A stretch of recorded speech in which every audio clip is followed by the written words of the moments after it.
How to translate Instagram stories. In this video, I'm going to show you guys how to translate Instagram stories. So all you need to do is simply first of all get into your Play Store and make sure that your Instagram application is updated. And if it's not, just do it because the new features won't be available on the previous versions of Instagram. Now what you need to do is simply open up your Instagram, and while doing that, so you need to do is simply get into your search story and search for any story. For example, I would simply write one thing that would mean translate story so that we can get any other stories in or any other languages. So simply I would have this.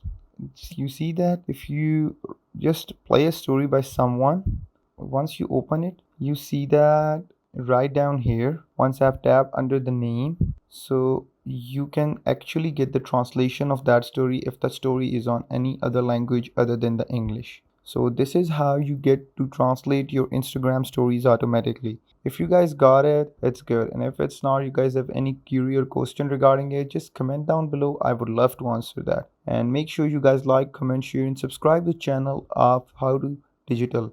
And click on that bell icon to get notified about the more awesome videos like this. And if there's anything, as I've mentioned earlier, you guys can simply ask in the comments below. So till next video, take care, peace.